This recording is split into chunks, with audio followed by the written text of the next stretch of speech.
Imagine being in a dangerous situation. Your opponent is right in front of you, ready to attack, and in less than a second you already know exactly how it will all end. Every movement is foreseen, every reaction anticipated. Sounds like science fiction, doesn't it? But what if I told you this is the very skill Sherlock Holmes masters in combat, and that you too can learn it? In this video, we're going to break down how Sherlock, in just a few seconds, can foresee every strike and maneuver before the bodies even start moving. It's a combination of mental analysis, strategy, and speed that seems impossible. But the most interesting part is, you don't need to be a martial arts master to replicate this process. You might think this is something only fictional characters can do, a skill reserved for someone who has trained for years. But here's the surprise. With the right methodology, you can start developing this ability much faster than you think. We're going to dive deep into how to train your mind to foresee, calculate, and execute movements just like Sherlock. By the end of this video, you won't just understand how his mind works in the middle of a fight. You'll also know how to apply these principles in real life. Would you like to anticipate your opponent's moves and know what to do before it even happens? Stay tuned, because what we're going to teach you could change the way you face any situation. So, if you've ever dreamed of having that mental and physical agility that seems almost magical, this is your moment to discover the secret behind the legendary Sherlock Holmes. Are you ready to train your mind and body to see the fight before it even happens? Let's get started.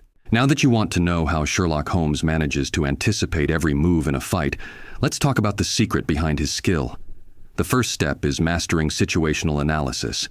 This might sound simple, but it actually requires training your mind to observe and process information at an impressive speed.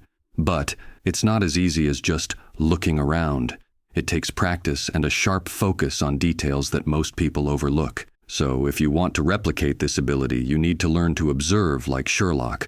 This means training your brain to quickly spot the strengths, weaknesses, and patterns in your opponent. For example, the way someone distributes their weight can reveal their next move, or a slight shift in their posture could indicate the type of attack that's coming.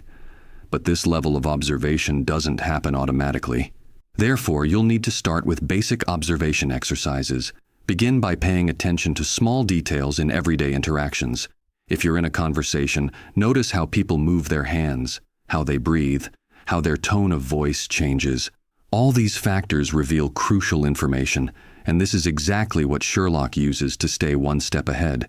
But it's not enough to just observe. You must train your mind to process this information in real time. So, the next step is to practice mental simulation. Sherlock doesn't just see what's happening, he sees what could happen next. This is where the magic comes in. How can you do this? By constantly visualizing. Before a fight begins, Sherlock has already mentally mapped out all the possible outcomes. But mastering this ability to foresee moves isn't something you can only do during a real fight. Therefore, you can start practicing this skill from the comfort of your home.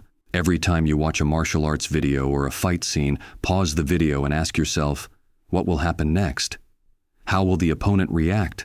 What's the best strategy to avoid the attack or counterattack? Over time, your mind will start to process these situations more quickly. But to achieve Sherlock's lightning-fast mental speed, you need to connect this mental practice with the physical world. So in the next part, we'll explain how to take these mental simulations and bring them into the physical realm, training your body to react as fast as your mind. But remember, it all starts here, with your ability to observe and foresee what others can't see.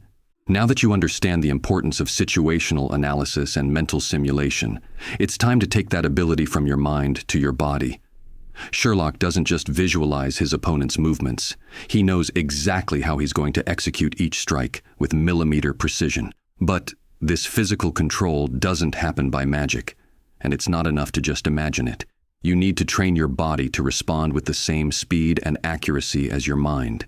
Therefore, it's crucial to start practicing the synchronization between your mind and body. This is where conscious repetition comes into play.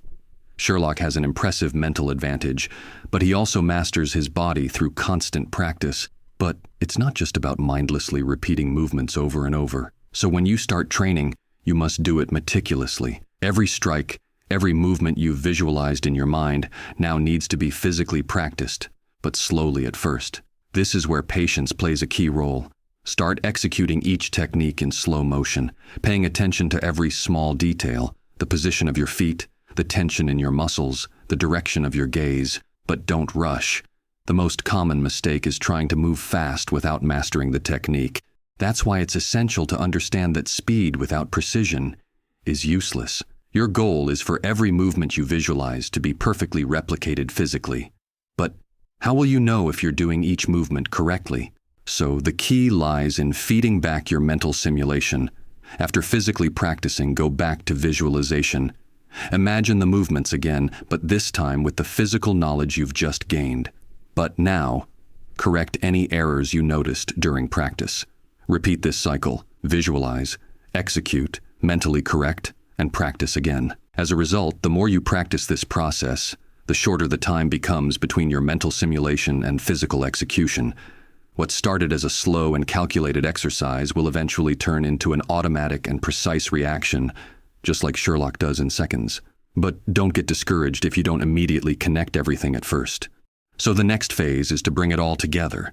Synchronize your mind and body under pressure, just as Sherlock does in real combat. But to reach that point, you first need to master the fundamentals we've covered so far. Now that you've learned how to train under pressure, let's talk about another crucial component of Sherlock Holmes's combat skills: decision-making in high-pressure situations.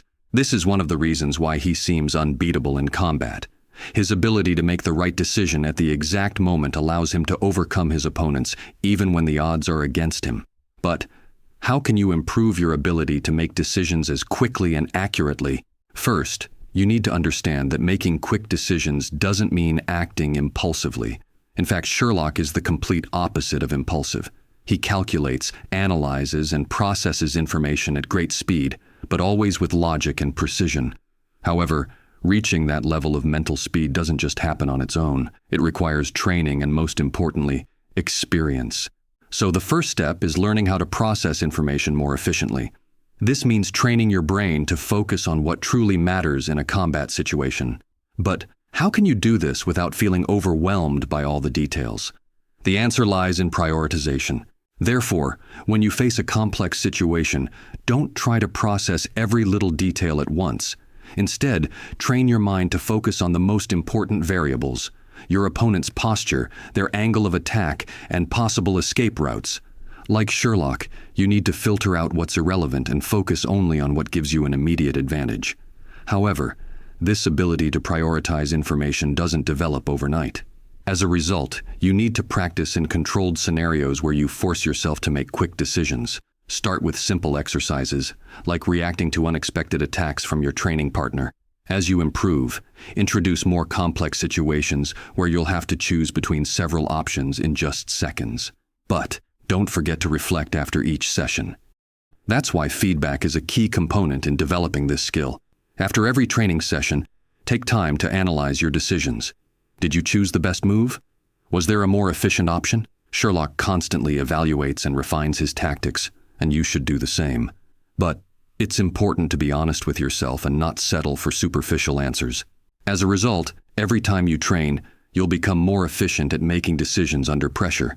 Over time, your mind will be so well trained that, instead of feeling overwhelmed, you'll be able to stay calm and process information quickly, just like Sherlock.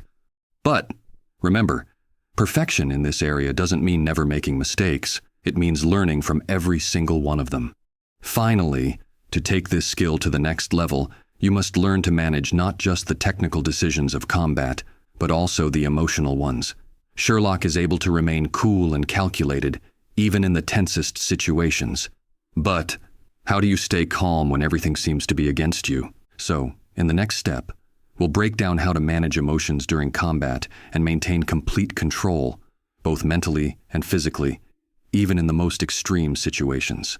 Now that we've explored how to make quick and precise decisions under pressure, it's time to tackle an equally important component: emotional control during combat. Sherlock Holmes isn't just known for his sharp mind and analytical skills. He's also famous for his composure in the most chaotic situations. No matter how severe the threat, he never loses control of his emotions. But how do you stay that calm when everything around you seems to be spiraling into chaos? To begin with, it's crucial to understand that emotion is a natural part of being human. especially in high-risk or stressful situations.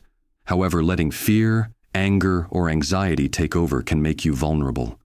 But this doesn't mean you should ignore your emotions. Instead, you need to learn to manage them. The difference between an ordinary person and someone like Sherlock is that he doesn't react impulsively to his emotions. He uses them to his advantage. So, the first step to maintaining emotional control in combat is recognizing how these emotions affect you. When you feel adrenaline rushing in, when fear or anxiety start clouding your judgment, take a mental pause. Sherlock doesn't let emotions distract him because he's always in control of his mind. But this level of control doesn't develop overnight. That's why a useful exercise is training in controlled situations that generate emotional tension. You can recreate fights where you feel time pressure or where your opponent is stronger or faster than you. This will help you get used to feeling stress while practicing keeping a cool head. However, just exposing yourself to these situations isn't enough. You also need to learn techniques that quickly calm your mind and body. As a result, techniques like deep breathing, meditation, and visualization can become powerful tools. For instance, deep breathing helps lower your heart rate, which calms your nerves in critical moments. Similarly, daily meditation trains you to control your thoughts and prevent them from spiraling out of control in high-pressure situations. Sherlock handles every scenario with clarity because he doesn't let emotion cloud his judgment. But to achieve this, you must train your mind with the same dedication you apply to training your body. Therefore, it's crucial to create a plan for controlling your mind before, during, and after combat. Practice staying calm in the moments leading up to a fight. Visualize the combat before it happens, just like Sherlock would, and afterward, evaluate your emotions and reactions. But beyond the techniques, the key is to stay focused on your goal. This way, once you learn to manage your emotions, you can face any situation without letting stress consume you. This not only gives you a tactical advantage, but it also allows you to maintain control when you need it the most. Sherlock is able to do this because he keeps his mind as sharp as his physical abilities. So in the final step of this process, we'll see how to integrate all the skills we've discussed: situational analysis, mental visualization, decision-making under pressure, and emotional control. But the most important thing is that all of these work together as a unified system. This is how Sherlock becomes an unstoppable fighter. Now that we've covered the key components of the mental and emotional training that make Sherlock Holmes so effective in combat, it's time to bring everything together into a unified system. This is where everything makes sense. Sherlock isn't just a master of analysis, decision-making, and emotional control individually. He excels in how he combines each skill in real time, creating a perfect response to any situation. But how do you reach that level? The answer lies in integration. Once you've practiced visualization, quick analysis, decision-making, and emotional control, the next step is to train your mind and body so that everything happens automatically. However, this level of mastery isn't achieved through simple physical or mental training. You must practice constantly, challenging your mind in every scenario, facing the unexpected, and adapting swiftly. And there's the real secret of Sherlock Holmes. It's not just his intelligence or coolness under pressure, it's how he's trained his mind to predict the unpredictable and react before others even know what's happening.